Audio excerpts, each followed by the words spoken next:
Josiah. Welcome to Midwest Meets Mediterranean. I have been looking forward to this interview for a long time. In fact, you were the first person I thought of when I decided to start this podcast because of your deep love and knowledge of your product, but also because you are spreading mushroom love, which I firmly believe in.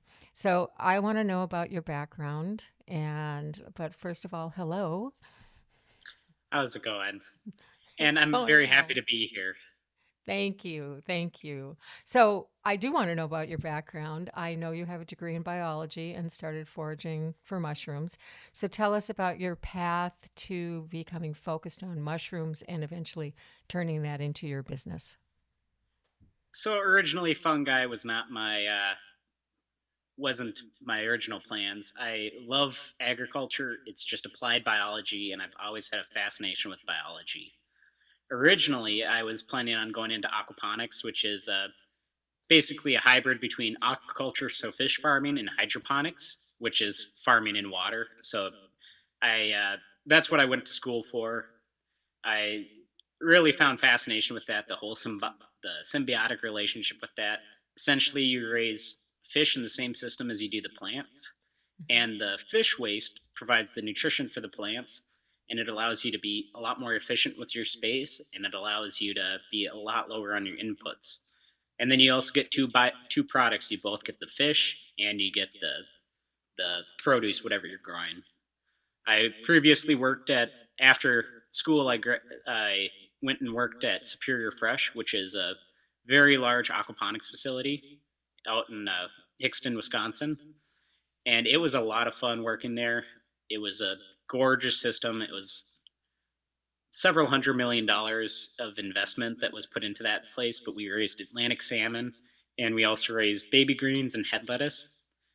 It was when I left there, we were farming about 8 acres under glass, but shortly after I left, they opened up the new expansion, which expanded it to about 12 acres under glass. So And I worked on that really influenced what you're doing today. absolutely it. The whole process allowed me to see all the inputs. It allowed me to see the flow through of how farm operations should be in a controlled setting. Farming indoors and farming outdoors are completely different, in my opinion. That while you grow indoors, you can be a lot more intensive, but it also means that the different variables are a lot more influential. And this just gets brought right up with mushrooms, as mushrooms are so sensitive to just about every little aspect that you can imagine.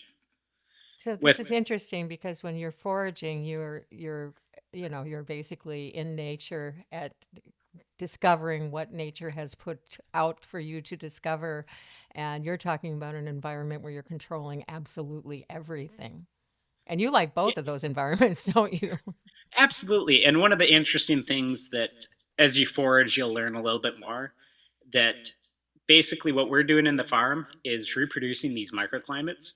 So, as in an environment, you will have these very small climates where you'll have better conditions. And that's why you'll find a lot of times like valleys will be perfect spots for finding mushrooms, especially like morels, because that it'll be a little bit higher humidity as that sinks down and it'll be cooler. Every little aspect will determine what how that exact environment is. Just even the positioning of which side of the hill it's on will greatly impact when the mushrooms will be there and how well they grow and the quality of them. So you started this company in 2020, am I correct? Yep, at the end of 2020, I started this farm and we didn't really get production going until about 2021. That in 2020, I went down to Moss Creek Mushrooms and did a week long internship there. Mhm. Basically, it was just a hands on at a mushroom farm that has been well established. I was able to see the process of how they grow, their how their system works, and Mossy Creek is a great farm. I love their strains, and I use a lot of their strains. That they just do a lot of work with genetics and producing some of the best quality mushrooms. Like I fell in love with a lot of their strains, like Mother of Pearl. That's one of theirs, and I swear it's one of my favorite mushrooms of all time. The So texture and the when flavor. you say strains, you are saying a type of mushroom. Yeah, well, so there's a difference between species and strains. So the species is the overall family that it's in. Mushrooms are very complex when it comes to genetics. They're very plastic, and each strain can have completely different phenotypes. I actually have a whole series that come from the same parents.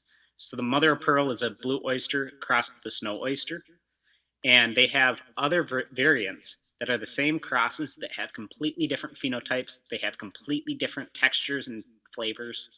If I had a blind taste test, I could tell each one, even though they're from the same parents. Ah, And by the okay. same parents, it's not only the same species, it's from the same spore print that they took different spores and mixed and crossed them. And even from the same parents, they'll have completely different characteristics. I can tell my show notes are going to be really long for this podcast. It's going to have to include a little encyclopedia. Okay, so that's amazing. Are you saying that there are mushroom tastings like wine tastings? Not yet, but I could blindly taste any of my mushrooms and tell you exactly which variety it is. And it would be nice to eventually work on doing something like Wouldn't that. that be something? That would be a lot of fun. You could be like the mushroom super taster from the Midwest. Yeah, be a fun event to do. Let people experience what the mushroom is like, differentiate or seeing the difference between each strain. Yes, Like yes. even my two most popular varieties are the Mother of Pearl and the King Blue. Both are blue oyster in origin. The blue King Blue, you'd think it'd be a king oyster cross. It's actually an elm oyster cross, and it has a lot more robust texture to it. It's much thicker caps, and they do like from my perspective, they are nothing alike. I mean, they have similar flavor profiles, but the meaty characteristics are completely different. The Mother of Pearl, I kind of find they melt in your mouth, and the King Blue, they really hold up. That they can stand up to a lot heavier duty cooking. That if I'm going to be doing like a stir fry, I typically go towards the King Blue just because they'll hold up a lot better. And you're quite a cook, aren't you? I cook quite a bit, so and it right now our production is down. We're in the process of moving from our old warehouse into a new warehouse and getting the new warehouse retrofitted. And I have no mushrooms beyond dried and powders, and it's just doesn't do the same. You notice when you're out of mushrooms. Yeah. I notice. I certainly do notice. So I want to talk to you a little bit about how you're selling. And particularly your dad. I see you at the market with your father on weekends. This is the Minneapolis Farmers Market I'm talking about. So how has his support helped you manage your transition from a hobbyist into a professional operation? My dad is a very supportive father. Like I don't know anyone who works more than he does. He's a full-time principal at our local school, and any spare minute he has, he's helping me out with my farm, both on the business side of things and on the production side of things. Every weekend he's helping me at markets, and it's he's an incredible help that I couldn't do it without him. That it's even as we've been renovating the warehouse that uh, any spare minute after work, he'll come over and like yesterday we are painting until about 9:30 at night after he worked a full day, and he's just been very supportive. He's spent a lot of time together with the cultivation side of things. You know, you can tell you have a good dad when he's standing outside in 10 below weather helping you sell your mushrooms, right? Everything from 10 below to 100 above, he's there with me. So you are selling at the Minneapolis Farmers Market and Elk River Market? Yep. So those are my two main markets. Currently, I find that selling in person, uh, having being my own representation for the farm is the best way to do it. Hmm. That mushrooms, most people think a mushroom is a mushroom, but that's absolutely not true. And having an in-depth knowledge, I think, really helps the customers understand why the mushrooms are so good, and it allows them to know what to do with them. That every little aspect, everything you do to it impacts its quality, its flavor, its texture, and being able to personally sell everything myself allows me to ensure that quality. Do you have any So that employees at this point? So not right now. We are working on hiring, working with a local chef that he's retired, and he's going to be helping us get into more of the restaurant scene and helping us develop more videos on cooking demonstrations. I'm a good home cook, but I'm definitely not a professional. So So, we'll be working with him and hoping to kind of get into more stores, get into more restaurants. Sales side of things is definitely my weak point. I'm really great at production. I'm really great with being personal with people, but it's just getting into the beyond the farmers market is definitely point that I'm not great at. oh, that's interesting. I was one of the questions I have when we're going to be talking about your expansion later was, what will you hand off? And that's an interesting, as opposed to like, I'm going to hire someone to package my mushrooms. You're looking at somebody to help market your mushrooms and expand your audience, which is great. So this new space, Exactly. where is it? And is it far from your old space? So our new space is in Big Lake, Minnesota, and before we were in Becker, Minnesota, which is my hometown. It's actually where we get the name Pleasant Valley from. That the original name of Becker back in the 1860s was Pleasant Valley. They renamed it to Becker after George Loomis Becker, who was a Okay.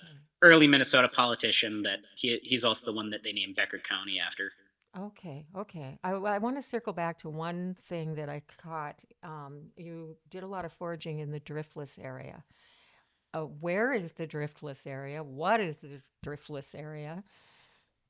So the Driftless area is a very unique part of Minnesota and Wisconsin, and into Iowa and Illinois. Hmm. So essentially, as most of the region in Minnesota is fairly flat, but you have this really nice area of lots of sand bluffs or sandstone bluffs that basically, as the glaciers were moving over Minnesota, this area got missed. So you have actually incredible areas of beautiful, beautiful landscapes, and it has lots of height differences, and it just allows for a perfect area to find these nice microclimates for mushrooms. So you'd have lots of valleys, lots of hills. That, and when I was living in Wisconsin, we're right on the edge of the driftless area, so we're able to go into the driftless area, which kind of spans all the way out to like Red Wing area, and it's down south into like Iowa, Illinois. Oh, wow. Okay, so where did you go to school? So funny story. So I went did a little bit more unique route. I've actually been to 5 different colleges. I Well, that is graduated with unique. That is very unique. I graduated without any debt because most of my schooling I did through a local community college, and then I would take the specialized classes, the ones that you really wanted the qualifications for. From I took some through Stevens Point, some through the Hmm. U of M, some through Iowa State. And then I also did the Hennepin Tech and Hennepin Community College. My goodness. Are you still in college? No. Nope, I've unfortunately my college is completely overlooked in the academic world. That if I wanted to go back to college for mycology, I would almost certainly have to do it through the West Coast, or possibly there are some programs on the East Coast, but Minnesota doesn't have any programs in mycology. Really? It's That's completely wild. overlooked, and I was helping out with an event for the Isaac Walton League that they have a Green Crew, so it's a youth led organization. And one of the leaders, the youth leaders in that, we're talking about what his future is going to be, and he wants to go into mycology, and he was trying to figure out which college would actually have the right program for him, and he was looking at Washington or Oregon.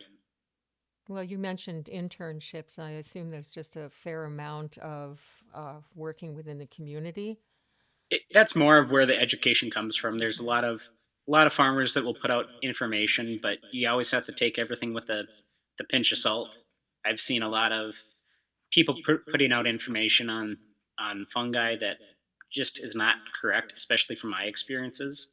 Even well known educators in the space have even talked about how you can use any kind of light for mushroom production, and that is not the case.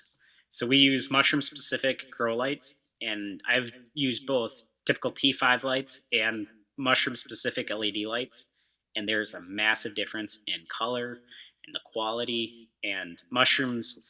So mushrooms, unlike plants, they don't use light to photosynthesize. They use lights as triggers. So basically, you are with these triggers, it tells the mushrooms that they're in the right conditions to grow. And also with especially blue oysters, that they have a similar melanin to human skin, where it actually, the more UV that you have in the system, that it'll actually produce darker caps, that you want a wide spectrum, so that way it's similar to sunlight. Wow. Well, we're going to be talking more about the mushrooms themselves when we come back. We're going to focus on the mushrooms, the growing process, and their amazing health benefits. See you in a minute. Sounds great. This episode is brought to you by Bonicelli Cooking Club, home of the Mindful Mediterranean program. If you're looking for simple seasonal recipes, practical cooking strategies, and a more joyful way to approach food, you will find it here. Visit BonicelliCookingClub.com to learn more. Josiah, tell me what mushrooms you are currently growing. So I have a range of mushrooms, and I change it up throughout the season. So most people at the market will find me during my summer season of run of mushrooms. So I do a lot of oyster mushrooms. I think they're the best mushrooms to eat, honestly, for just having that universal appeal. I do a lot of blue oysters, golden oysters, pink oysters. We'll do lion's mane. Always got to have some lion's mane on hand. It's a great meaty mushroom. And then we'll add in a few specialty varieties at a time. So we always have at least a few varieties of oysters, a lion's mane, and then a specialty variety. So sometimes we'll do some piapinos, which are a black poplar, very good. We'll do chestnuts, maitake, enoki. Just depends on the season. So I have about 20 different strains that I cycle throughout the season, and it just depends on what temperature and which conditions are best for it to match that. That way we can work with the seasons. The We have mushrooms like pink oysters, which are phenomenal, but they require very warm temperatures to grow to grow well. That we need about 75 degrees for them to even produce decent fruits. Well, other mushrooms like enoki can grow down to about 45 degrees. So you're using the outside temperatures, like just Similarly, that way we turning the air on in the summer, that type of thing too. exactly. So that way, and as we use a lot of humidity in our grow rooms, so we have specific grow rooms that we build out to be in the perfect conditions, and we'll add a lot of humidity to that because they need high humidity. We typically keep it between about 70 to 90% humidity at all times, typically 75 up. And one thing that does is it also brings down the temperature a little bit. So we'll have the rest of the warehouse at a warmer temperature and just keep the grow rooms at the exact temperature that we desire for that season. So these are actual rooms, or they Yep. sectioned off with the garden rooms? Okay. Yep. So we build them out, and we're just about to start construction on our new grow rooms. We're going to have, in the new space, we're going to have three distinct grow rooms, and we're going to stage our mushrooms in different spots. So that way we'll have a grow room just for pinning and getting them reintroduced to that environment after harvest. And then we'll have the fruiting out of the fruiting rooms, where that's where we'll actually be doing the harvesting. So you move them. Yep. So we have all the mushrooms on rolling racks. So they're 6-tier shelves that are all chrome. We'll be able to move them around and have about 48 blocks of mushrooms per cart. So what is the medium that they're in? So we call it Master's Mix. So it's a mix of hardwood sawdust and soybean hulls. And we source our soybean hulls directly from our producer, and we use certified non-GMO soybean hulls. And it's just a supplemental nutrition for them. It allows them to grow a little bit better. That the soybean hulls, they can get access to the compounds a little bit easier, and they seem to love it. Mushrooms can be used in all sorts of mediums as long as they have the right compounds, but I really like the Masters Mix. And we have so much soy production up in the Midwest that finding soybean hulls isn't that hard. I used to live next door to a brewery that sold their spent hops to a mushroom farmer, and which I thought was crazy. But And I've looked into things like that, but the hard part about that is then you're relying on another business, and then they're mhm. also already hydrated, which leads to possible contamination issues. Can you tell me from beginning to end what this process is and how long it takes? Yeah, absolutely. So we start with everything on tissue culture. So we use these agar dishes. So this is the white stuff on there is the pure mycelium, and this is just agar with malt dextrose.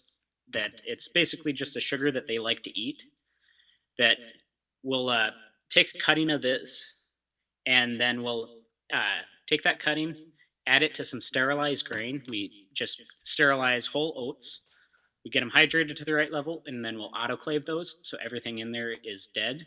We'll add that little piece of tissue culture, and the mycelium will grow out from that. They'll consume all the whole oats. They love that. Although the whole oats, everything loves it, so that's why we want to make sure everything is nice and sterile. From that, we'll take, once the mycelium grows through those bags fully, we'll break up the mycelium into the individual grains, and then we'll take bags of our medium, which is the soybean hulls and the sawdust, and after we pasteurize those, we'll cook those for about 24 hours in a steam barrel. Wow. We'll take basically that will do similar to what a sterilization is, but it's at a lot lower energy requirement. Rather than adding pressure to it to get it up to 15 psi, we just have it cooking for 24 hours, so it will kill any other bacteria or fungi that wants to live there.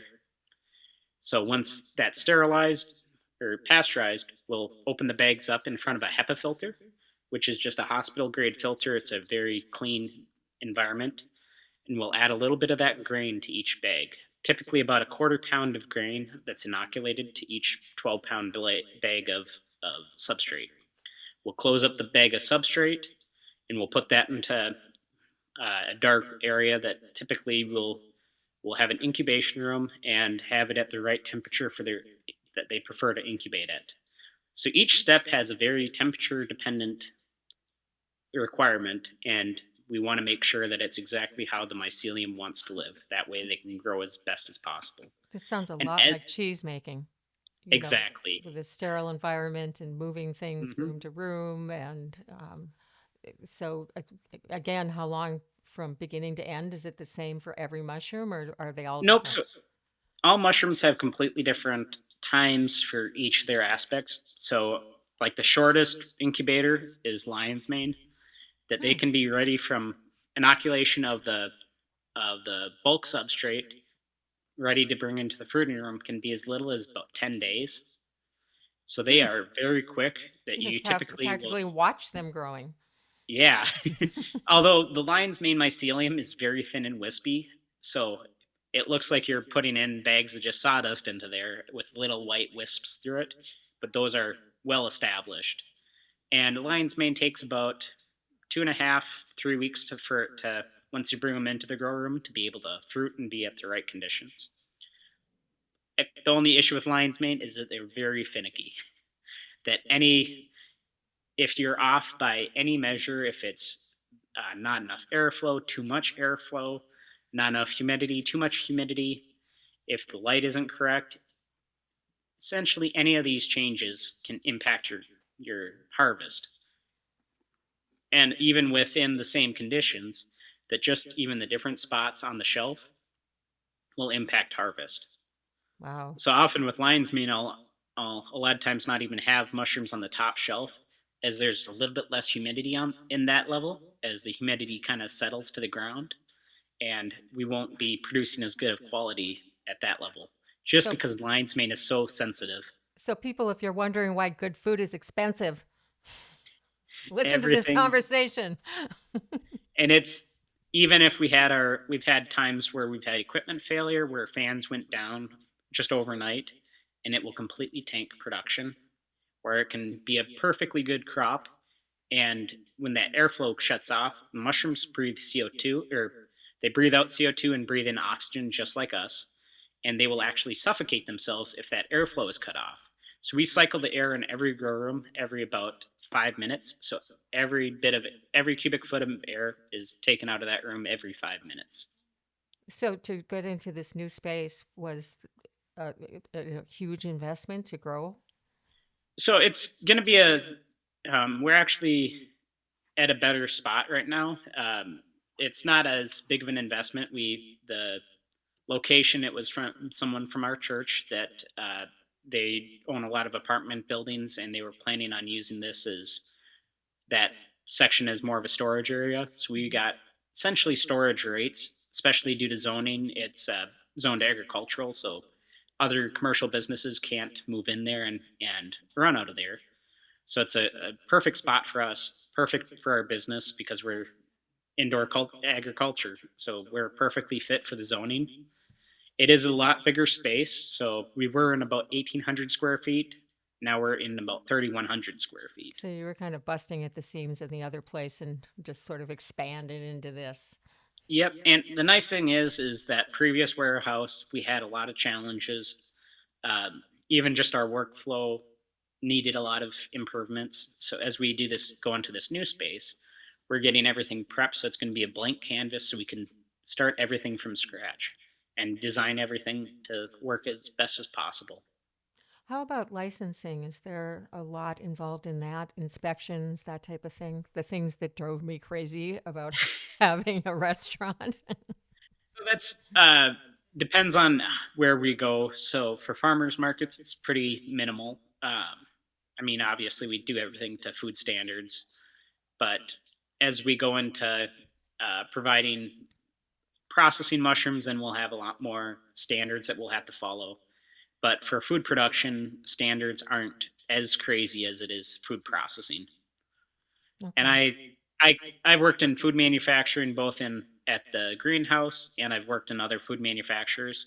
So I understand what Yeah. how to build things out so that way we're following all the guidelines. Did I let you finish the beginning to end process that I asked you to describe? I'm not sure if I did. I apologize. So with the process, it goes from the agar to grain, grain to substrate, and then as that grows out, we'll open the bags up. So we'll cut holes into them. Each species will be cut differently. So, like with lion's mane, I'll cut an X into the bag, and that will allow the mushrooms to grow out. And if you cut the bag wrong, it we've had issues with just cutting the hole a little bit too big. It'll actually auto harvest them, which is not a good thing. So the mushroom will be too heavy for its base, and the whole mushroom will fall off. Oh, And it's never when you're around. It's always sometime in the middle of the night, and you'll come in and there'll be a beautiful mushroom sitting on the ground, and it's got to be composted. oh, wow. You know, what I love about interviewing you, Josiah, is that you'll throw out a term that I have no idea about what it means. But if I don't interrupt you, and I let you keep talking, you explain what it is. So please keep going. And so we'll do an X cut for our lion's mane. For other varieties like gnocchi, we'll actually fruit out the top. So we'll open up the top of the bag, and we'll allow that microclimate. So the bags, as you cut them differently, it'll produce different microclimates that are best suited for each individual. So gnocchi and the king trumpets will fruit out the top, and by leaving the bag around, it'll actually increase the CO2 in there, which actually helps elongate them. So enoki and king oysters, you're growing them more for the stem than you are the caps. I do grow varieties that have a lot better caps than traditional king oysters, but uh, by growing them out the top, you'll get more consent or better quality stems that can be used for like mock scallops, which are very delicious. Mhm. Other oysters will typically side fruit, so the oyster mushrooms will grow in a big cluster, and we'll cut a kind of a rectangle into the bag and let the top float or top sit there. That way, it protects it from any condensation, and that it'll be a perfect environment for that pin to develop. Okay, and that's so the whole process is a couple of weeks depending on the mushroom. Yep. So, Mhm. and with some varieties like maitake and shiitake, those require a couple of months of incubation. Oh, Well, lion's mane is our quickest one in incubation. It's as little as 10 days. okay. So how do you harvest them? So with most of our varieties, I really like growing cluster mushrooms. Essentially, like lion's mane, they grow into one big ball and they're fully meaty all the way through. So we'll grab onto the front of it or grab onto the mushroom and just kind of rock it, and it will come off all as one. And then we'll trim off all the spots that it was connected to the substrate and trim back any parts that got damaged or don't look as appealing, just to make it as so everything that gets packed away is fully edible. Okay, and then And then you we'll do have. the same with Go ahead. as oyster mushrooms. They'll grow in clusters. We'll trim back all the stems off of that to where they're less edible. So everything in each box is fully edible. And with the stems, we'll often do dehydrate them and grind them up into powders. They make an excellent seasoning. And we can do that with our cottage food license. So it's just a simple process. And the stems, their texture isn't as desirable, but the flavor absolutely is still there. Okay. And I know that some mushrooms, like shiitake, and or if you're buying them from the store, they're usually dehydrated, so they're Hmm. even tougher than they would be if they were grown. Those I toss, but Yeah. the oysters we use everything. And like oyster mushrooms, their stems aren't nearly as woody as shiitake are, but I really want that texture to be perfect in every bite. So Hmm. that's why I trim those down. And And it's, your packaging really is wonderful. yeah, I use craft paper boxes, and a lot of people, when they, like, if you go out foraging for mushrooms, they'll pack them away in paper bags because Mhm. that helps regulate the moisture in there. Craft paper does exactly the same thing, but at a better level. So as the mushrooms want to, after they're harvested, they'll want to release some of their moisture. So the craft paper will actually absorb that and keep that in the same system rather than having it just go out into the air. So So it'll absorb the extra moisture and then it will create a higher humidity environment so that way the mushrooms last longer. I And know that your product is incredibly fresh, and when I buy mushrooms on, I mean, this has happened to me so many times. I'll buy buy them on the week I'm going to use them, and then I'll have another class come up a week later, and the mushrooms are still fine. And that never happens with store-bought mushrooms. Store-bought mushrooms, it's like I buy them that day, and the next day I'm worried about them. So is are you timing all of this so that you can harvest right before you go to market? How are you doing that? absolutely. So a lot of times I personally have a rule that my mushrooms, if I'm going to sell them to people at a market, they cannot be older than 12 hours old from harvest. So typically I'll do two-part harvest. So I'll do half the harvest at night. That way that we can get everything, get those chilled down in the coolers. And that way, as mushrooms grow, they produce heat. If you try to put everything into a cooler fresh, it's going to warm everything up. But if you can do at least half of them chilled down, it will balance out and won't be as much of an Oh, issue. So I like to kind of balance out that harvest, and it allows me to have the freshest mushrooms possible without having to sacrifice quality. And with that freshness, we've had a one of my favorite stories is we had a customer this I think it was this fall tell me about that he bought some mushrooms and was doing a vacation down to Cuba, and he bought the mushrooms on a Saturday. They left to Cuba the following Saturday. Were down there for another week or so, and didn't have the mushrooms until partway through the week they were down there, and they were still as fresh as they bought them.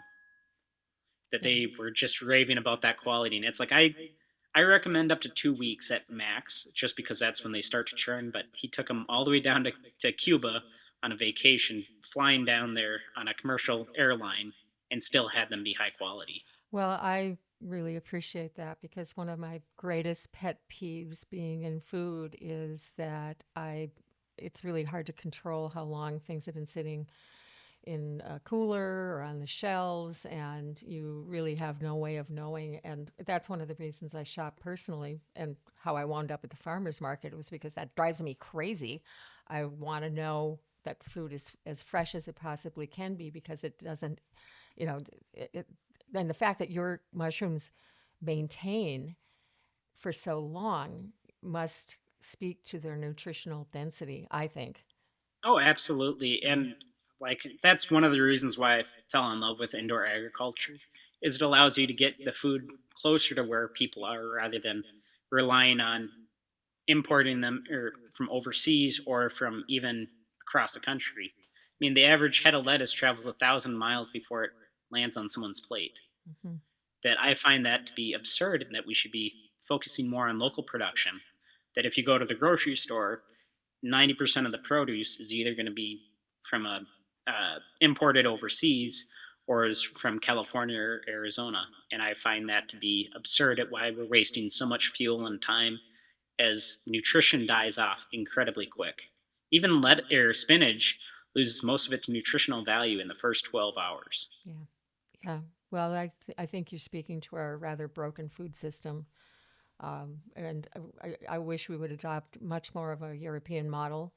And I love hearing Absolutely. about aquaponics and hydroponics and what you're doing, because we have such a short growing season, and we have to learn to look for those resources so that we can, get that nutritional density that we all need as humans. And mushrooms are kind of a step above that, where their quality is impacted greatly how they're handled. Hmm. So if you're importing them from halfway across the country, the quality at the end of it is not going to be worth it to buy. And we try to price our mushrooms competitively to what you'd pay in a store at the farmer's market. A lot of times, my mushrooms are cheaper than what you'd pay at the store. And that's because we're cutting out a middleman. Yeah, and the difference in quality, I mean, it's worth every penny that you should be Hmm. charging. So, And I so try I not to make it too much for people so that they can afford to have it. But yes. there's still a lot of costs that are involved that we have to be personally at the markets every Saturday and Sunday for the Minneapolis market. And it takes a lot to do. Yeah, I hear what you're saying about not pricing yourself out of, you want everyone to have access to your product. I have the same problem with my meal delivery service. It was um, because we were buying expensive food, organic food, making everything from scratch. I never felt comfortable with pricing myself out of everyone having access to the food, though. So therefore, I had trouble making money, but that bothered me less than it would have bothered me to the accessibility. Just cooking for people that could pay that kind of money would always bother me. So I Hmm. hear what you're saying in terms of that. So I want to move on here for a second. So years ago, I read this article, and this speaks to nutrition. This is in Food and Wine magazine. And it's actually one of the reasons I started my Mindful Mediterranean program. The article said, blurb really was said, as little as 1/4 cup of any type of mushroom per day, any type of mushroom, can lower your risk of cancer by 30 to 40%. So the day I read that statement, I started a new program, and I have had mushrooms every day of my life since I read that. I realized that food at that point, I realized that food can solve so many health problems and prevent so many health problems. So, why does everyone ignore this? It's Most people have an idea of what mushrooms are, and it kind of blinds them. Everyone's used to the button mushrooms and the portobellos. It's the same mushroom, but it really blinds people to what the potential is. So we have numerous mushrooms that have incredible benefits. I mean, one of the more popular ones for like tinctures and for coffees and different things like that is like reishi. We have lion's mane, even oyster mushrooms that they have a lot of these beta glucans. They have, one second. So, like oyster mushrooms, they'll have beta glucan 1, 3, and 1, 6. They'll have maitake will have like D beta glucans that will have in lion in lion's mane will have similar compounds. These are just structural components in their cell walls, which turn out to have amazing benefits for your immune system. That my brother-in-law has a sarcoma cancer, and we started growing specifically golden oysters for him. I'm personally not a big fan of golden oysters because they are an invasive species, that they're originally from China, but they have passed us already, so naturally they are found all around Minnesota. But the sarcoma cancer, that there was a study that saw that the golden oysters specifically had a compound that could really help out with the sarcoma cancer. So that's why we started growing them again, is because of that amazing anti-cancer agents. That it's a lot of the beta glucans, that they help reduce inflammation, that they have a lot of benefits that can help stimulate the killer T cells, and it's just amazing at what they have. And these are all structural compounds within their cell wall, so they're found in a lot of different mushroom species. Is there a resource that you're aware of that outlines all of these different benefits that people could access? So there's a number of different books that are available. Like, one second. I actually have. I made him leave. So, Okay. Medicinal so we have mushrooms. like the Medicinal Mushrooms Essentials Guide. We have the Rebels Apothecary. That's a really nice one too. That we have like healing mushrooms. Look at all those All great. post-it notes. They look like my cookbooks. And the one hard thing about mushrooms is that there's just so much we don't know about them yet, that the research is just really in its infancy, that the more we learn, the thicker these books could be. So I read a lot of research papers that I've, and most of these books are working on a little bit older of the material, but they still have really great information. You know, it's funny. I have interviewed a number of farmers and producers, and oftentimes they liken their product to humans. You know, saying that a healthy, nutritionally dense vegetable is like a healthy, nutritionally dense human. So therefore, Mm-hmm. if you eat those vegetables, you can be healthier yourself.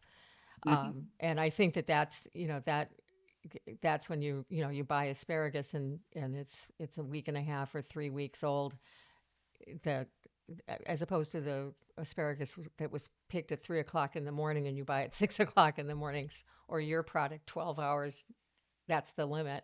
It's so amazing that you can Well, get so much more from it. nutrition decays quite rapidly. So that's one of the big important aspects of different vitamin contents. And even mushrooms, oyster mushrooms specifically are one of the few sources of vitamin D that are non-animal based that you can receive in your diet. So you can, and we're going to be working on actually using UV enrichment in our new dehydration process. So essentially, that they metabolize vitamin D the same way we do, through UV sun or UV rays. So we're going to be bombarding them with UVC specifically. It's the most intense version of UV light on the spectrum. We'll bombard them with that before we dehydrate them, and it'll increase the vitamin D content by hundreds of times. So that way it can be locked in vitamin, or usable for a dietary use. Wow, that's revolutionary, I think. And I've read a number of papers that have talked about this exact procedure, so I can see that it works. That we don't have to necessarily go through the process of doing the vitamin D analysis to be able to get predictable responses. That we can use the protocols used in different research papers to help increase that. You know, so that kind of answers one of my questions that I had, because you're able to manipulate nutrition. And Mm-hmm. what one of my questions was, are foraged mushrooms more nutritionally dense, less nutritionally dense, just So different? it all depends. So it depends on their conditions. A lot of the better foraged mushrooms are like mycorrhizal fungi. So you look at things like lobster mushrooms, fascinating fungi, by the way. You look at chanterelles, that those are mycorrhizal, so they have a direct relationship with trees. So they have a symbiotic relationship, and we can't reproduce that in a sterile setting. So those are ones you can find exclusively in nature. I am working on some longer term projects of possibly cultivating those outdoors, but it's going to take a while to really get that program going. That typically it takes about 7 years for propagation of chanterelles in the currently known system. And even with that system, it's pretty untested, that there's only a handful of people that have actually put that into practice and tried to have success. What do you think about rinsing mushrooms? Absolutely not. So, especially mushrooms that you buy from a mushroom farmer, the sapphiretics, so the decomposers, there is no reason to rinse them. That we grow them in extremely clean environments, and when you rinse them, they'll actually absorb that water. So they act like sponges. So if you rinse them off with water, it's going to just soak up that water, and it'll take longer to cook, and it's going to dilute some of the flavor. Mm-hmm. But if you want to say that if you buy mushrooms and there's something on there that you want to get off, brushing off with a dry brush is by far the best way. Okay, good. What is the difference between truffles and mushrooms? So both are fungi.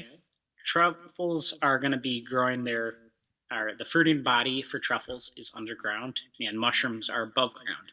Technically, truffles are a type of mushroom, but they're very interesting. So they also have symbiotic relationship with trees. They're mycorrhizal, and what they'll do is produce these. They'll produce the truffles, which are full of spores. And when they want to spread the spores, because they're underground, they'll release a very pleasant scent that will attract like rodents or different animals that will dig them up and eat them. And as they're eating them, the spores will get all over their fur, and especially burrowing animals, it'll help spread those spores underground.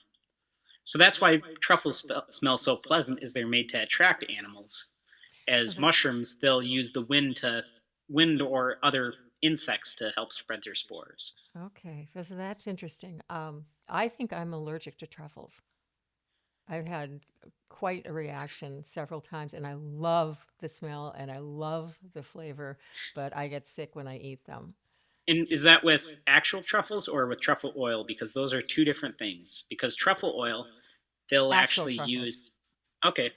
Like the truffle oils, that one of my biggest things that I recommend it when people want to cook, never buy truffle oil, because they use a synthetic flavoring to make it taste like truffles, and it is not truffle. None of those truffle oils ever include actual truffles in them. Well, I'm kind of a weirdo in terms of flavored oils. I like my Hmm. olive oil as olive oil, and Hmm. and if I'm going to flavor something, I'm going to do it myself. So I no, it's the first time it happened. I was actually in Italy, and it was shaved on top of a pasta dish, and then it happened again, and then it happened again. So are truffles local here too? Yep. So we do have Yeah. some truffles. It's not the classic truffles that you see that are $1,000 a pound, kind of Mm-hmm. the burgundy truffles or the white truffles. We have pecan truffles, so they are less desirable. They still have a market, but they're only about the size of maybe up to a golf ball, so they're a lot smaller and not quite as vibrant of taste and texture, taste and smell. But we still have them. We have a number of different species, and a handful of them are edible. It's So just not as popular. So the aromatic quality is the reason that they use pigs and dogs to find them in Europe. Yep, Okay. absolutely. So they can smell them from a ways away, and the truffles naturally produce that to attract animals to consume them. Wow. Okay. That's crazy. Okay, so coming up, we are going to be talking about education, future growth, challenges, hopes, and dreams. Stay with us. This episode is brought to you by Bonicelli Cooking Club, home of the Mindful Mediterranean program. If you're looking for simple seasonal recipes, practical cooking strategies, and a more joyful way to approach food, you will find it here. Visit BonicelliCookingClub.com to learn more. Over the years, I have cooked for literally thousands of people, and I have to tell you that the number one dislike I would get in my meal delivery service, in my Mindful Mediterranean program, catering, my restaurant, everywhere was mushrooms. So, why do you think that is? Well, I'll be honest. As a kid, I hated mushrooms too. And That's it is the perfect. funniest thing because if there is a dish with mushrooms in it, I would refuse to eat it as a kid. Is your business your penance? It must be. And the biggest thing is button mushrooms are just not the greatest mushrooms. That the texture, they're farmed in a mass quantity and the texture is really lost, especially by the time you get them to the shelf. That canned mushrooms are just not great, that Yeah. the texture is terrible. And people think a mushroom is a mushroom, and that is not true in the least. That is the hardest thing at the market is just getting people to open their mind up to try it once. Yeah. Once I get them to try it once, it changes their world forever. Tasting is And believing. and it's most people when they think of mushrooms, they assume they all taste the same and they all have the same texture, and it is not anywhere close to true. I mean, there are wild mushrooms that, like candy caps, which are a fascinating fungi. They're a mycorrhizal fungi found on the east and west coast. That when you dry them, it tastes like maple syrup, Wow. and it's often used in baking and cooking. That there's mushroom events, and they'll do candy cap ice cream and candy cap cookies, and it tastes just like maple. So what you're saying is the answer is education. Exactly. Okay. That it's like looking at saying because you don't like broccoli, you're not going to try corn. That it's a fungi is a wider kingdom than the animal kingdom. So just because you don't like one type doesn't mean you're not going to like anything else. Especially like my mother of pearl. One of the reasons I like them as my favorite is that tender texture that they almost melt in your mouth when you cook them right. And That it brings up is something I didn't ask you is that the three colors of mushrooms of the oysters that you sell, are mhm. they nutritionally different, taste different? Oh, absolutely. So, like the three main colors, I mean, kind of 4 to 5 colors that we grow. So we'll grow. My favorite is blue oysters. That their flavor just is perfect, especially pairing up with meats. So like beef, steak, and mushrooms with like mother of pearl. It'll convert anyone to a mushroom lover. It is the match made in heaven. So they are going to have a little bit more of a woodsy, nutty flavor to them that pairs perfectly with just about anything. It goes great in any dish.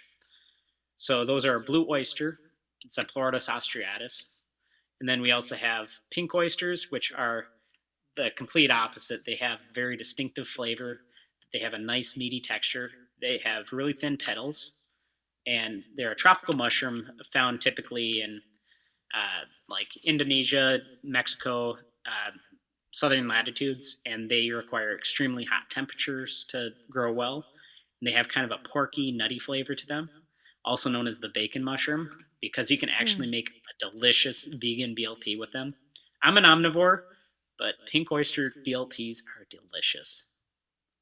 And then we also have golden oysters, which are going to be more nutty. They have that amazing killer T cell helping compound in there, and they are a little bit lighter. They're a little bit more delicate. Very delicious. Goes great in a lot of dishes. We also have like king trumpets, which are real nice and hearty, meaty. You can use them as mock scallops. Hmm. Very delicious. Hmm. I've done that. And then we also have elm oysters, which are going to be a really nice nutty flavor, almost cashew like. It's one of my favorite mushrooms dried because it just that nutty cashew like flavor just comes out and is beautiful in dishes. No, I think that's the main thing of this whole misconception is that they're all the same. That and the ones Exactly. you had when you were 10 and hated them, as opposed to each one having such distinctive characteristics. And it wasn't until I started foraging for mushrooms that I understood that difference. And I started off with like honey mushrooms. We did morels, found wild oyster mushrooms. But one of my favorite ones that I only found once was called a beefsteak mushroom. It's a parasitic mushroom that looks identical to a piece of steak, Huh. and it tastes like citrus. And it's one mushroom that you can perfectly find, or you can eat raw without any issues. Wow. I always recommend cooking mushrooms, but the beefsteaks are one of the few that you can eat raw. Oh, so And you it mean all that mushroom stuff on the salad bars isn't a good idea? Nope. And the funny thing is that like button mushrooms specifically that they have on there have a naturally occurring formaldehyde that gets destroyed with heat. So if you don't cook them, you're going to be consuming that. I Oh, mean, it's great. probably a small enough amount that won't be too problematic, but it's always something that's on the back of my mind when I see them through salad bars. Well, I don't like bleach in my ground beef either. So, I mean, and it's not enough to kill you, but it's Hmm. bleach, right? So okay, so I know you come from a family of educators, and what are your plans for further educating people with this new space in the community? So one of the biggest hurdles I find is just people their lack of education with mushrooms and cooking them. So in this new space, I do plan to set up a studio to be able to record cooking videos and demonstrations. I plan to do more photography and time lapses just to spur people's interest in mycology because it is mushrooms grow extremely fast when they're in their fruiting stage, and it is sometimes I swear I could see them grow in front of my eyes. That Hmm. it some of them are just so incredibly fast that I've had times where you shut down for the day, come back 10 hours later, and they are doubled in size. It's just That's so incredible. cool and creepy. And there are some gorgeous time lapses that you can see, and I want to do a little bit more work with that Mhm. and be able to just educate people on the world of mushrooms. And I find that cooking is probably the biggest hurdle people have. So being able to have cooking demonstrations and showing people how to use them is going to be probably one of the most beneficial ways. Can you sample at the market?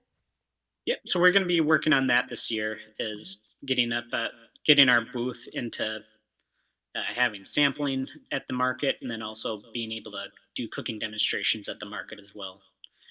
Last year, we were so caught up as we were losing our previous space due to our Right. lease ending, and the new owners of the warehouse was choosing not to resign. So we spent all of our energy trying to find our new space, and a lot of that time was looking at possibilities of building, and it basically took all of our extra time, so we couldn't spend any of that time on producing content to educate people. It's nice though that your move was planned in the winter, which you are at the market all winter long, correct? Typically, yes. Yes, typically, Right yes. now, we are not. Okay, because of the move. Yes. Okay. Well, good This time to is not be there. exactly, and we expect to be back in early April. I'm hoping that we can get there for the first market, but if not, we'll be there for the second market of April. Okay. And as we wrap up here, I want to just ask you a couple more questions. You have a mushroom CSA? Yep. So we work with another CSA. It's called Farm Farm. They're based out of Princeton, and so we team up with them. So have a CSA with about 160 customers. So we are an add-on to their program. So right now we're doing about a half-pound box of mushrooms per week for every customer that signs up with us, and they get a discount overall on the like you'd be spending quite a bit less if you bought through the CSA than if you're buying at markets. And that's just because they're able to handle our deliveries, and we don't have to go and actively sit at the markets for hours on end. Makes sense. Tell me about your spin-off products. You mentioned, I know you have dried mushrooms. Tell me about the other things.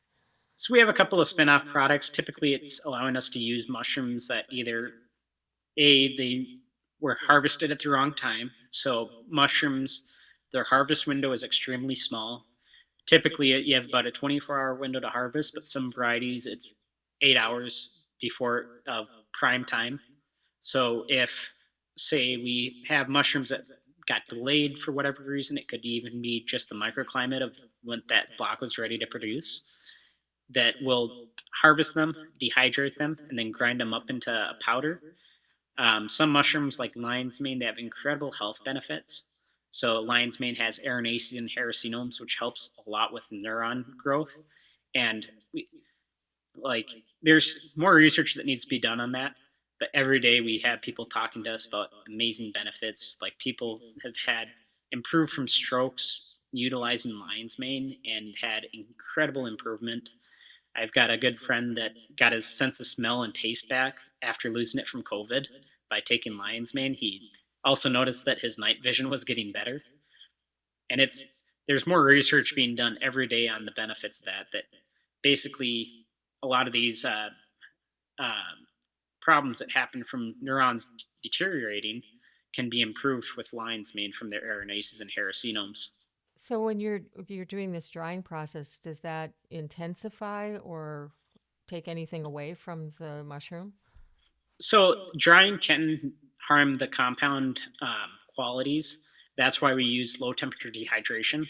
Okay. So we typically we have to account for the ambient humidity to get the proper drying cycles. But I do longer term dehydration, typically at a max of 120 degrees, and that's below the level of that these compounds would degrade at.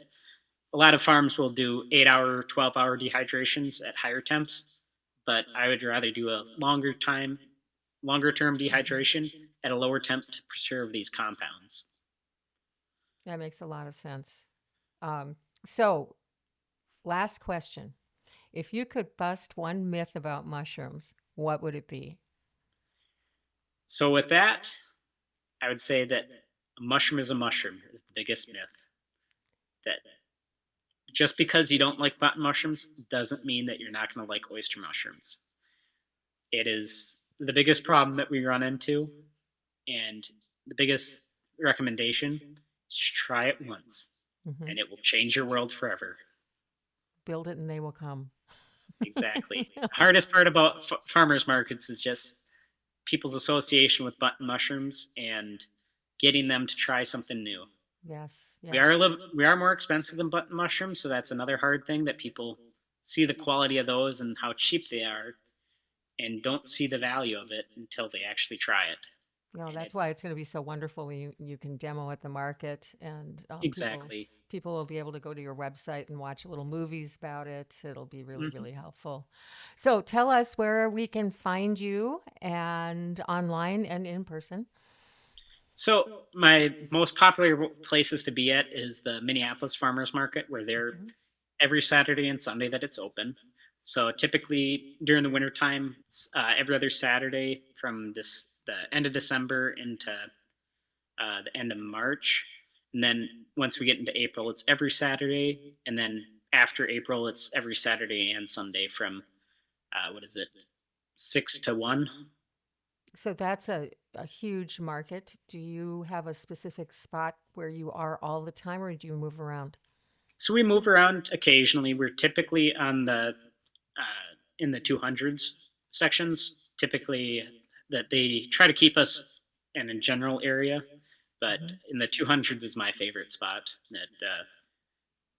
Well, I have that we don't. a hot tip on that one. If you go to the Minneapolis Farmers Market and you can't find someone, go to the office. They have a map. Yep. It's a lot And easier than trying to navigate all those stalls. and we typically have a teardrop flag, so a lot of times it's hard to see who's when the market's crowded. It's hard to see every stall.